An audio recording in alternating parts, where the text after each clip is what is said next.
Hello lovely people, welcome to the Geek Cupboard. I am Penge and welcome to day 25 of our Fes-tea-ve Advent Countdown, where we have a nice cup of tea and a little bit of a chat. But just before we open up the calendar one final time, it's Christmas Day, so Merry Christmas everybody. I hope you have all had a very nice day indeed, whatever you've been getting up to. And if you don't do Christmas, then I hope you've had a splendid Friday. So here we go, let's open up the very final door on our Advent tea calendar. It's 25. It's right in the middle. I mean, I think we've worked out what this is. We've kind of used, the power of deduction, and we've worked out what this is. But yeah, we'll go for a surprise. I mean, okay, door number 25 has also been mangled like many of the other doors.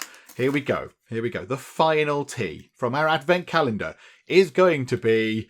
It's winter warmer. There we go. I mean, it's a new tea. We've not had a new one for quite some time because, we've just sort of been recycling round the first of whatever it was, 12 teas or so. So yeah, looking forward to this. Winter warmer, brew for between 3 to 5 minutes. That's absolutely not an issue at all. But of course, to do that, we must go one last time to the kettle. And here we are back in the Geek Cupboard with our freshly brewed cup of winter warmer tea. And I would say it's a black tea. Looking at this, I'm pretty sure that's a black tea, which is lovely because we've not had too many black teas in the calendar so far. But I must report that it doesn't smell of very much at all. It does not have very much of an aroma, which is a little bit concerning because I had high hopes for this tea. This is our final tea, and I thought that they would save the best for last. I thought that the final tea in the Advent calendar would just be, this masterpiece of smells and taste and all that kind of stuff. But no, smelling that, it does not seem that exciting at all. Maybe though, fingers crossed, it's all in the taste. Let's have a taste. Okay, it's quite gingery. There's a nice bit of ginger to it, and it just tastes a bit like a black tea. It just tastes a bit like black tea with ginger in, which is not unpleasant. Okay, hang on, I have to have a little bit more. Okay, yeah, it's okay. It is okay. I mean, the ginger's quite nice. It's not overpowering, the ginger sort of flavour there. It's quite nice. You get a little bit, tiny little bit of heat from it, which is quite nice.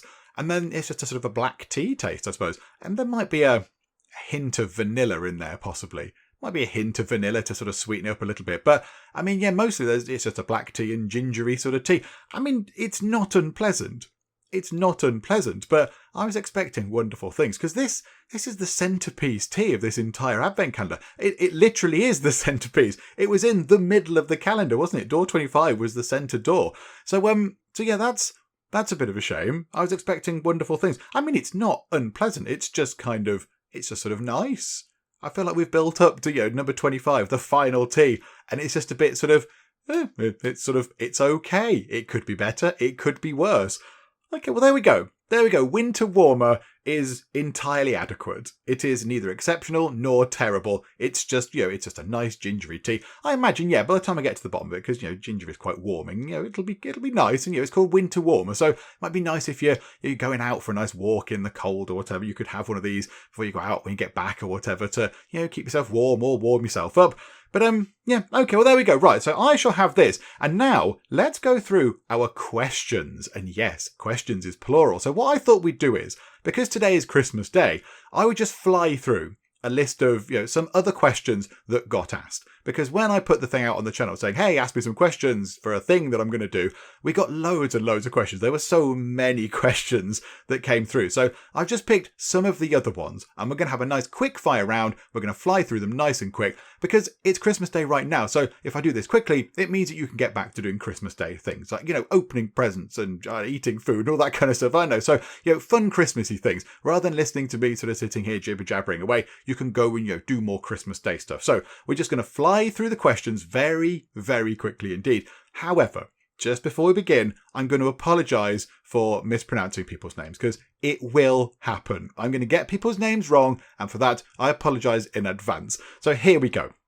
Let's go through the questions. So this question comes from Semjuel Hunt. Already I've gone wrong. I'm really sorry. Who asks, what is your opinion on the unicorn slavery? It's terrible. Unicorns are wonderful animals. They should not be enslaved. Free the unicorns. Eric Fisher says, have you ever considered doing a playthrough of Neverwinter Nights or a Baldur's Gate game? No, I have not considered that. Luigi Campo says, have you heard of the tragedy of Darth Plagueis the Wise? No, I haven't. I'm pretty sure it's not a story the Jedi would tell us. Samuel Walsh says, custard or jam-filled donuts? Custard. Nama Mayhan says, what does the word penge actually mean?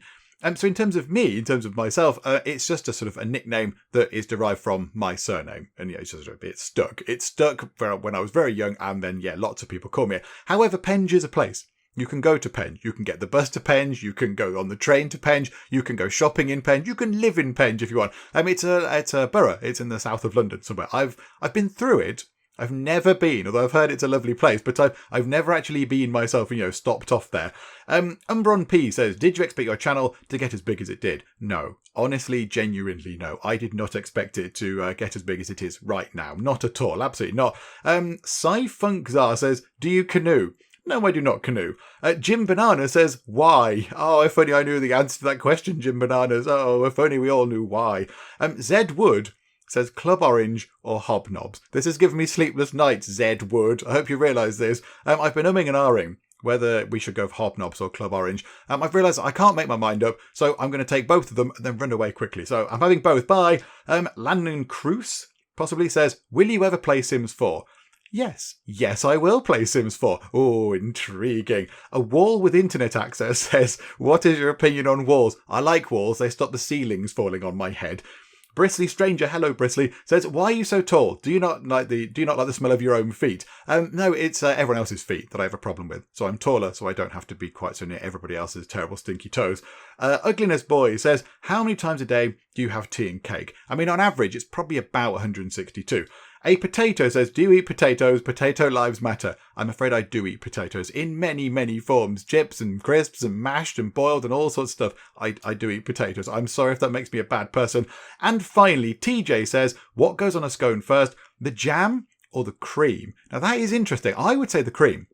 I would put the cream on first and then the jam, because I would say the cream is a firmer base. If you've got proper clotted cream to put on your scone, and yes, I'm saying scone and not scone. So you put it on your scone, I would say you put your cream on first, because it's more solid, it's more robust, and then you can put the jam on top, and the jam can sit on top of the cream. If you put the jam on first, the jam's a little bit more sort of gooey, and then you put the cream on top of the jam's just going to kind of go bleh and just sort of squidge out the sides. So I would say cream first, and the jam can sit quite nicely on top of the cream.